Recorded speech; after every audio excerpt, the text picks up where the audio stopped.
Mari. E eu sou o Lucas. Bem-vindos ao nosso canal. E complementando o vídeo da semana passada, dessa vez a gente vai falar 15 coisas que a gente já acostumou depois de um ano morando aqui em Portugal. Então, se você não assistiu ainda, corre lá ver, vai estar aqui no cards. Ou você pode ver depois desse também, a ordem Sim. não é tão importante assim. Veja o outro vídeo que a gente fala que a gente não se acostumou, as coisinhas que a gente ainda acha um pouco estranho aqui, um pouco diferente. Então, bora lá. Número 1 é chegar a lugares, resolver coisas facilmente a pé. Ou usando o transporte público. Se for muito distante ou estiver chovendo torrencialmente como hoje, ou você não quiser andar por 2 horas. Mas era uma coisa que a gente sentia falta morando em Campinas, lá no Brasil, que era uma cidade bem grande e que tudo era meio difícil de chegar, então a gente dependia muito de carro e transporte público também era bem complicado lá, Bem complicado. O jeito como as linhas eram distribuídas não eram eficientes. A frequência também era ruim, o preço era alto. Era bem ruim. Não é a ideia do vídeo falar isso aqui, mas aqui a gente já acostumou bem, dá pra resolver muito fácil, muito tranquilo as coisas ou a pé ou dependendo do transporte público. É claro que vai depender um pouco de onde você mora, tal. A gente tá falando aqui especificamente do Porto, Exato. porque é onde a gente mora e a gente mora na cidade, no concelho Sim. do Porto. Então, se você mora em alguma outra cidade aqui perto ou um pouco mais longe, talvez não seja tão fácil assim, mas eu acho que no geral é mais fácil do que era pra gente no Brasil. Sim, lembrando que a gente tá morando nesse momento em Bonfim, então é bem região central aqui ainda, então é super fácil de ir a pé, mas pelo que a gente tem visto, mesmo nas cidades um pouco mais distantes, nas regiões um pouco mais distantes, tem bastante transporte. Por mais que você não consiga fazer exatamente tudo a pé, que nem a gente tá fazendo quase tudo, o transporte deve suprir bem. O que nos leva ao número 2, que é o metro. Ou como a gente costuma falar no Brasil, metrô. Mas até falar metro eu já acostumei, pra mim sai até mais fácil do que o metrô. Esse é o principal ponto do que o transporte público daqui é muito melhor do que pelo menos o de Campinas, mas no Brasil do geral, porque eu acho que no Brasil tem metro em São Paulo, no Rio de Janeiro, em Salvador, eu acho que tem também, não sei, em algumas outras cidades. Mas Campinas, que é uma cidade imensa, não tem ônibus ou autocarro, e olhe lá. Mas aqui você consegue muito fácil de metro, inclusive aí não tem tantas linhas, mas você consegue ir pra Vila Nova de Gaia, pra Maia, pra Matosinhos e algumas outras cidades, eu não sei exatamente, mas com o metro, e é muito, muito rápido, tem bastante frequência de carros, né, ou enfim, você não precisa ficar esperando um tempão na estação, pelo menos não durante a semana. Fim de semana, óbvio, é um pouquinho mais espaçado, ainda assim não é absurdo, por exemplo, de ficar esperando por 1h30, igual podia acontecer com ônibus no Brasil, se você precisasse pegar um ônibus de fim de semana. A malha aqui do sistema do metro não é tão grande que nem de capitais europeias e de outros países, mas sendo que aqui não é a capital da cidade... A capital da cidade. Mas sendo que aqui não é a capital do país, lógico, acho que é a segunda maior cidade. É a segunda maior cidade, acho. Mas já é uma grande vantagem e eles estão planejando expansões também em breve. Já vai começar já a fazer... eles começam a ver o terreno, ver onde é que vai cavar e tal, é bem complexo. Precisa de bastante planejamento, não é um negócio simples, ainda mais numa cidade bem antiga como é o Porto, imagino que deve ser bem complicado até. Mas é bem legal, funciona bem, é rápido. Não é muito caro. Não. Eu acho o preço bem bom de transporte público aqui. Sim. Enfim, é super fácil se acostumar, porque com coisa boa a gente acostuma fácil. Número 3, esse a gente não testou tanto ainda, mas já gostamos, aprovamos e já estamos uhul! É usar os trens ou comboios aqui pra ir pra outras cidades. É muito fácil, também é um preço bem acessível e de boas, assim, você tem bastante horário. E super tranquilo, uma viagem gostosa, você não tem que se preocupar com carro, com nada, é só pegar o trem. E é muito legal e é uma coisa que absolutamente não existe no Brasil. Trem de passageiro no Brasil é um negócio que eu não sei quantas vezes eu vi, porque foram muito poucas, assim, eu não lembro de nada. E de novo, seguindo a nossa cidade como exemplo, não tem trem pra nada, pra lugar nenhum. Você não vai de Campinas, que é onde a gente morava, pra São Paulo, que é a capital do estado e a maior cidade do Brasil. Então é a segunda maior cidade do estado, e a maior cidade do estado não tinha ligação de trem. Elas ficam 100 km uma da outra, é ridículo como, prático seria ter um trem ali, e não tem. Existem planos já, sei lá, eu ouço isso desde que eu era criança, que vai ter um trem, um dia vai ter um trem, e o dia nunca chega.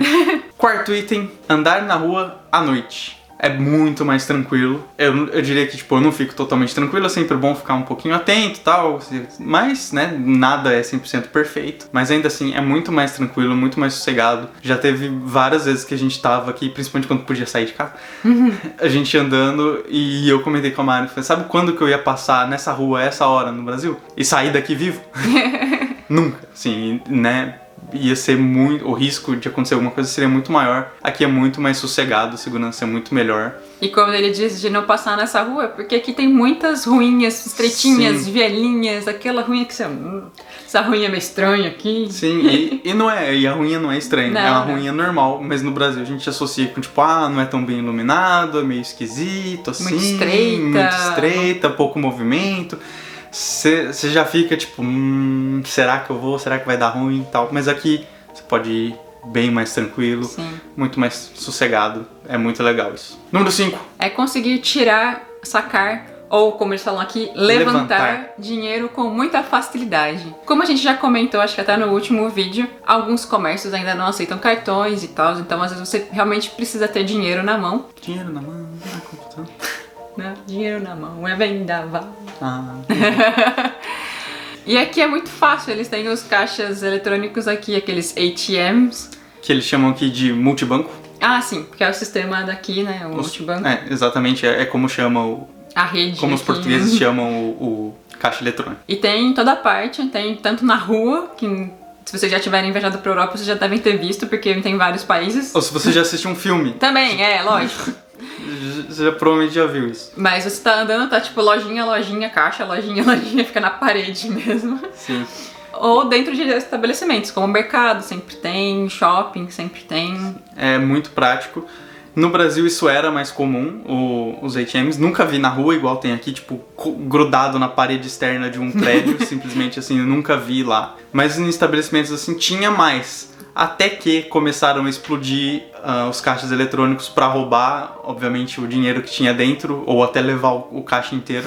Agora tem pouquíssimos, Sim. é só nos bancos mesmo, e dependendo Acho de onde que- você estiver, é longe. Mas esses soltos, assim, não tem. Em alguns lugares tinha alguns daquele banco 24 horas. E aí tem um negócio, você tem que... Nesses que é, tipo, de vários bancos, que seria multibanco, você tem que pagar pra sacar. Sim. Aqui não tem, acho que você tem deve ter uma cota de quantas vezes você pode tirar de graça. Não sei nem se tem isso, Não, porque não a gente lembro. nunca precisou. Tirar tantas vezes. Então, assim, na prática é bem tranquilo, é bem sossegado. Número 6, uma tarefinha que a gente tem que fazer todo mês. Que é enviar a própria leitura de água e luz. Imagino que gás também, mas a gente não tem gás, então eu não sei. Mas no Brasil vai alguém da companhia e faz a leitura, tanto é que ela fica... Eu morava em casa, ela ficava pro lado de fora, assim, tinha uma gradinha pro cara conseguir ver. Aqui não, aqui fica dentro do prédio, no hallzinho. E daí tem a época lá que você tem que enviar, você tem que ir lá, ler quanto que deu e você manda pra eles te mandam a conta baseada nisso. Manda pelo aplicativo. Sim, a gente usa por aplicativo, mas você pode mandar por telefone, por e-mail, também tem outras formas lá. O aplicativo é bem mais simples se você souber como usar e não tem segredo nenhum. É meio complicado porque eu esqueço muito fácil das coisas, mas eu esqueci só uma vez de mandar a água e quando você esquece, normalmente o que eles fazem eles te mandam a média, então você já tem o que você gastou até ali, então vai a média e daí isso vem corrigido na próxima fatura. E de tempos em tempos vem algum fiscal dar uma olhada se tá mais ou menos certo as coisas. Pra ver se o cara não tá lá, né? Tipo, dando uma miguezinha e tal. Então, de vez em quando eles vêm. E tem um outro método também, que acho que tanto da água quanto a luz, a gente viu que tinha essa opção, que é você pode escolher, sei lá, um valor fixo. Eu vou gastar mais ou menos, sei lá, 20 euros de eletricidade por... Porra de eletricidade. Não, de eletricidade não dá. 20 euros de água por mês. Então eles te cobram esse valor, daí no fim do ano, ou quando dá um ano, não sei exatamente, tipo, depois de um determinado período, vem alguém e faz a leitura, e daí eles te cobram a diferença ou até te devolvem se você tiver pago mais do que gastou. Mas a gente acha mais prático fazer a leitura sempre, e daí a gente paga já certinho o que a gente consumiu, nem a mais, nem a menos, porque depois não tem surpresa. Sim. Número 7, esse quem tem experiência é o Lucas. As relações de trabalho com os colegas e os chefes são um pouquinho diferentes no Brasil. E no começo era meio estranho, era bem estranho, mas agora eu já acostumei e acho ótimo.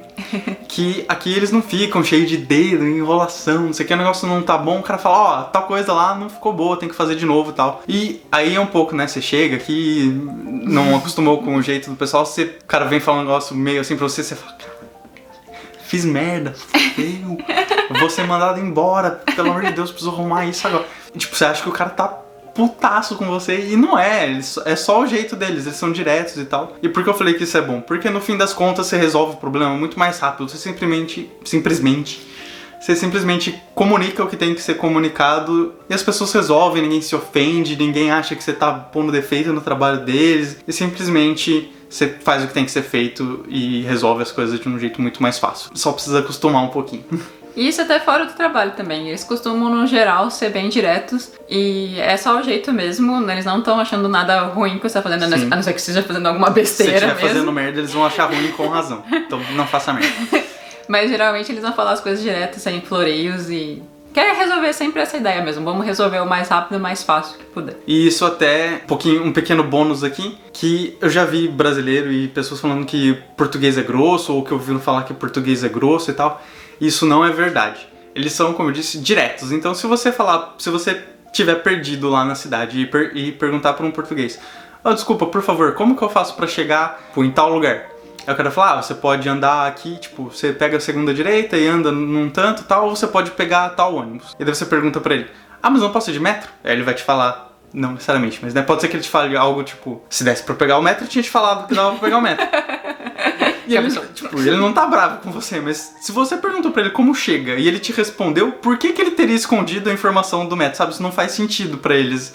Se desse pra ir de metro, ele tinha te falado que dava pra ir de metro. Então, qual o sentido de você perguntar a mais? Como eu disse, não é ser grosso, é só o jeito que os portugueses têm de falar, que é um pouco diferente dos brasileiros, que é todo cheio de eles são direto ao ponto. E depois de um tempo que você acostuma pra perceber que eles não estão sendo grossos com você, é ótimo. Eles não tão bravos, que é Exato. só normal. E acho que é um pouco do jeito que eles falam, assim, do sotaque e tal, que é um pouco diferente do brasileiro e falam mais rápido. Parece que eles estão mais bravos também o tempo todo, eu acho, assim. Tem essa impressão no começo. Acho que é a boca mais fechada. São um pouco mais sérios na afeição, que a gente só fica... só fico rindo aí. Agora não dá pra saber mais, porque tá todo mundo sempre de máscara. É verdade. Mas logo vai dar pra saber de novo. Mas é o jeitinho só, é só acostumar de boas e resolve muito fácil as coisas. E se você tá gostando desse vídeo, não se esqueça de deixar um gostei e se inscrever no canal pra ir acompanhando aqui nossas coisas em Portugal e nossas vidinhas aqui. Deixa um comentário se tem algum vídeo, alguma coisa que você quer que a gente fale e a gente tenta fazer um vídeo desse assunto no futuro. Número 8.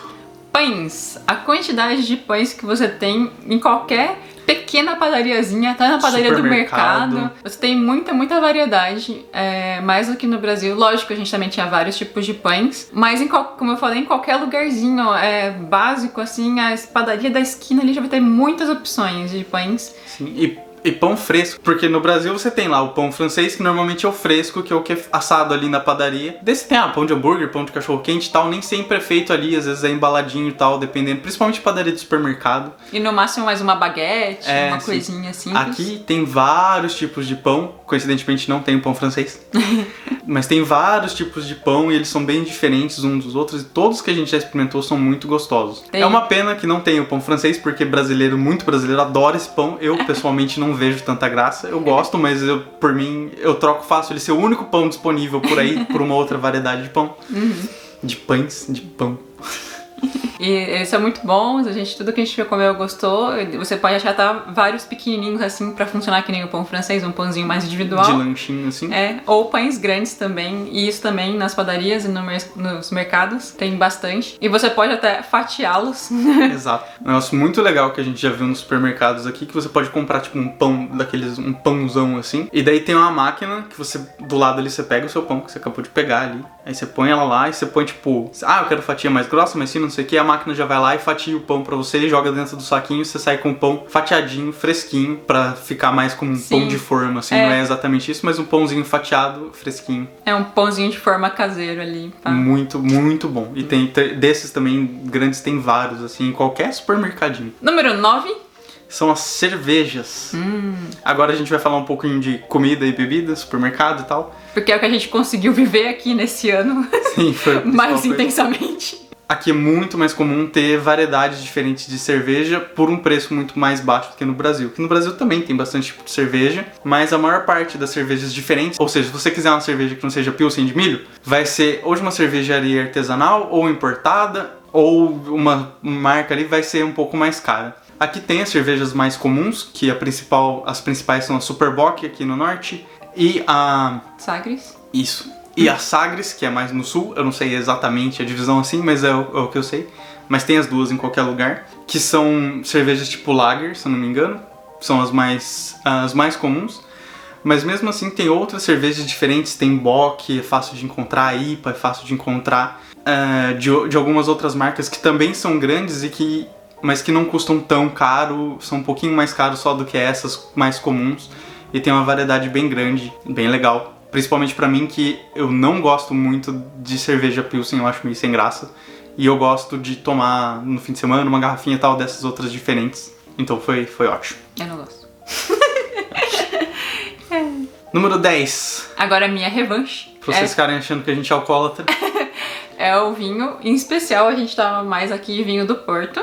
Porque é o que a gente gosta mais. Pelo menos foi o que a gente tomou mais, né? A gente precisa experimentar os outros ainda. Justamente porque no Brasil a gente não tinha costume absolutamente nenhum de tomar vinho. E eu gosto muito do vinho do Porto porque é um vinho meio licor, ele é mais forte, mais docinho. Sim. Parece bem que um licor, assim, não sei se eu posso falar isso, se eu não vou ofender algum português, desculpa. Acredito que não, porque pelo que a gente já ouviu um guia contando aqui uma vez que a gente tava passeando, vai um tipo de licor também na mistura, ele não é só o vinho, né? Eu não sei como faz, a gente tá devendo ainda uma visita até as caves, que a gente vai fazer um dia, para aprender melhor sobre isso. Mas os vinhos do Porto são muito gostosos e são muito mais baratos do que eles são no Brasil. Tem, lógico, vários tipos, e mesmo da mesma marca você vai ter, né, aqueles lá envelhecidos. Especiais e tal, mas mesmo esses não são super caros, é um preço super bem acessível. E se for vinho normal, então, tem mais variedade e mais barato ainda. Tem desde, tipo, €1 até, né? Muito mais. Vinho é aquele negócio que não tem limite de preço, né, mas tem vinhos baratos e que são muito bons. E os vinhos do Porto geralmente ficam entre uns 5 e 10, assim, nessas variações, e depois mais de 10 os mais especializados. Se for uma edição mais especial, assim, um pouquinho mais caro, mas ainda assim, pro padrão de vida aqui, pro custo de vida aqui, é acessível. Sim. E é muito, muito gostoso.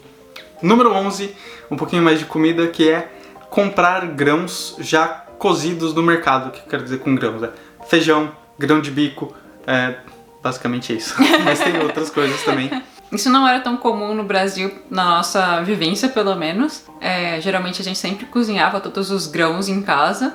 Pra você fazer um feijão, acho que é aconselhável realmente você fazer o grão mesmo. E encontra aqui fácil, em qualquer supermercado tem feijão vários cru. tipos.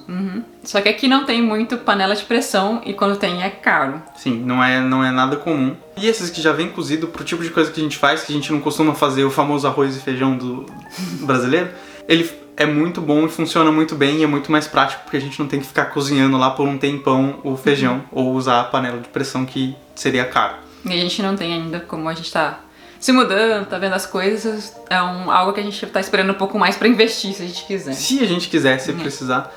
E o grão de bico também, que a gente já é muito mais fácil, só comprar pronto, não tem que deixar de molho e tal. Simplesmente você vai, tira ele do pote e usa no que você quiser fazer. A gente usa bastante grão de bico aqui. E é só o grão cozidinho mesmo, não vai ter temperos, nada. É só ele basiquinho pra você poder fazer a partir daí a sua comidinha. Então é muito bom, é prático e é barato também. Acredito que o grão cru vai ser mais barato, mas em compensação você não vai ter que gastar energia ou gás cozinhando, nem o seu tempo. Nem tempo.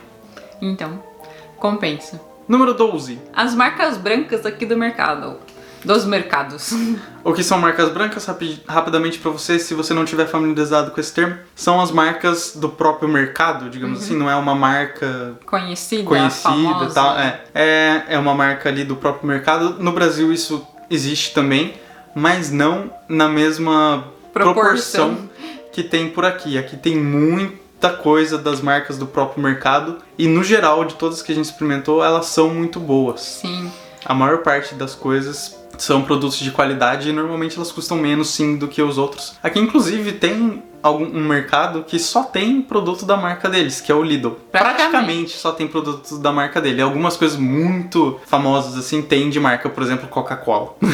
Eles têm várias marcas próprias, na verdade. Então, tipo, a marca de coisas que seriam dos Estados Unidos, marca de coisas de sei lá, produtos do mar, marcas de grãos.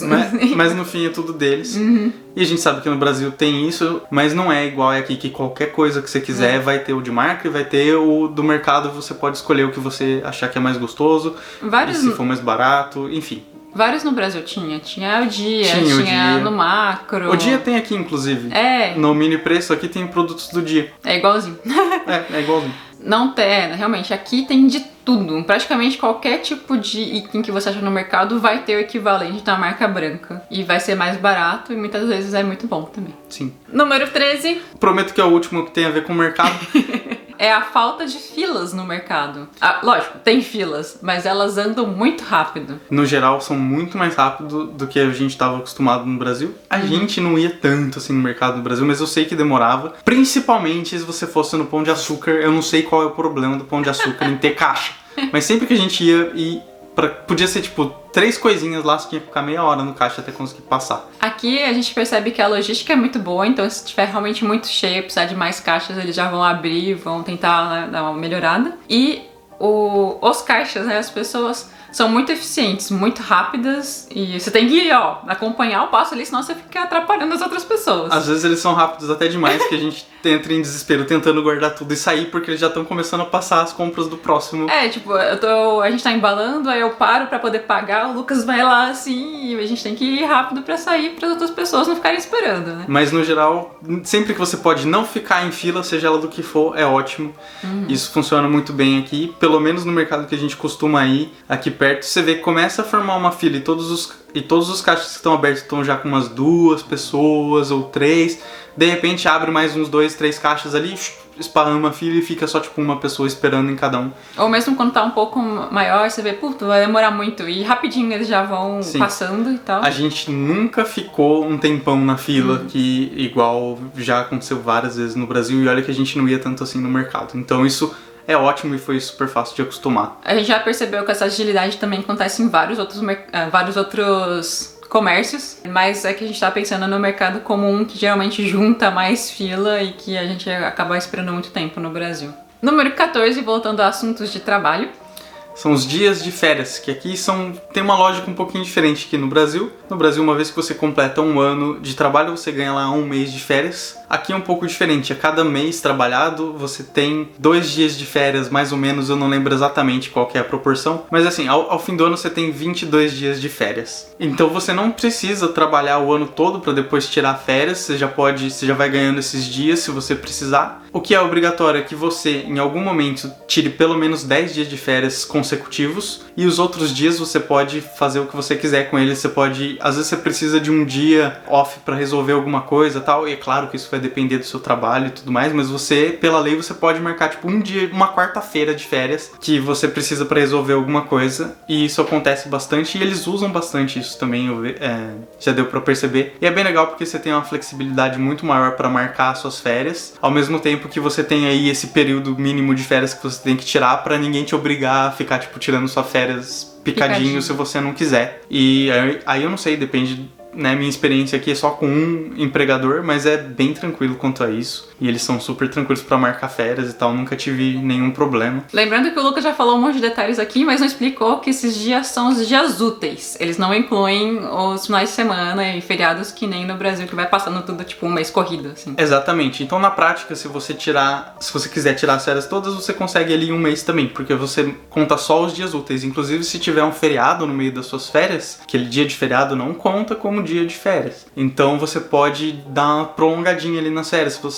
e como você tem essa flexibilidade para marcar, às vezes você consegue estender a férias alguns dias ali, porque tipo, você marca elas de forma que ela cabe no feriado, daí você tem tipo a sexta é feriado, sábado e domingo de férias. Ou alguma coisa do tipo. Mas o que eu achei principalmente legal aqui, que foi fácil de acostumar, é esse esquema de só contar os dias úteis, porque é mais fácil na hora de você se planejar, porque você sabe exatamente o dia que você vai tirar, e a flexibilidade de você poder tirar tipo um dia aqui, 2 dias ali, se você quiser. Último item, número 15 aqui da nossa lista, são os parques. Como vocês podem ver no nosso canal, a gente gosta muito de passear em parques. E aqui tem bastante parque, como a Mari disse, vocês podem ter reparado pelos nossos vídeos também que tem bastante parque. Praticamente todos os que a gente mostrou aqui são no Porto. E eles são, na maioria, fáceis de chegar, porque eles ficam na cidade. Então, tipo, no meio da cidade tem um parque, mesmo que ele não seja imenso, tirando o parque da cidade, que aqui é bem grande, os outros não são tão grandes, mas já dá pra você ir passear e é bem tranquilo. Eles são bem cuidados pelo que a gente viu e são gostosos de dar um passeiozinho. Esse é um negócio muito legal. Como a gente morava num distrito lá de Campinas, que já é bem mais... tinha bastante mais árvores e coisas assim, eu sinto um pouco falta disso. Mas lembrando que a gente tá no meio de uma cidade super grande e principal aqui do país. Então, obviamente, no centro você não tem muitas árvores, que nem também no centro da nossa cidade não tinha nada. Eu acho até que aqui tem mais do que tinha lá no centro, porque Talvez. a gente tá acostumado com um negócio diferente. Mas, em compensação, a gente não tinha parques assim em Campinas, esse monte de parque. Tinha alguns, a gente tinha menos, alguns menores e geralmente mais longe, não era um acesso tão fácil, porque é uma cidade muito maior. Mais esparramado, assim, de modo é. geral. E como a gente... E daí isso emenda lá no que a gente falou dos transportes, então não era tão fácil. Sim. Mas eu lembro de 2 parques principais lá em Campinas. Eu sei que tinha mais, tinha um deles que a gente não ia muito porque era super longe de onde a gente morava. Então, enfim, eu achei que aqui é bem legal os parques. Então essas foram as 15 coisas que a gente já acostumou depois de um ano morando aqui em Portugal, especificamente no Porto. Não se esqueçam de ver o outro vídeo que a gente fez das coisas que a gente ainda não se acostumou muito bem, pra completar essa história aqui de um ano no Porto. Então deixa o seu gostei no vídeo e deixa um comentário se você quiser comentar algo, a gente sempre fica feliz de receber comentários. E se inscreve no canal se você ainda não for inscrito, porque a gente sempre faz esses vídeos aqui contando como que tem sido a nossa experiência aqui em Portugal e outras coisas meio aleatórias que a gente decide fazer. E as nossas viagens, quando a gente puder voltar a fazê-las. Em breve. Eu espero. Então a gente se vê no próximo vídeo. Muito obrigado. Tchau, tchau. Tchau! Ok? Pronto aí, Betânia? Uma das coisas que eu mais... Tá muito selvagem esse cabelo. Número 1 é andar e resolver as coisas... Não, vá. Vai prender? Não, só tô dando uma... Vai ficar blá blá blá blá blá. segurada. Não, tudo bem. Número 7. Esse, como eu não estou trabalhando aqui, pelo menos formalmente ainda... não. Parece que eu tô tipo ilegal, assim. Não precisa explicar muito. Ops. Café da manhã.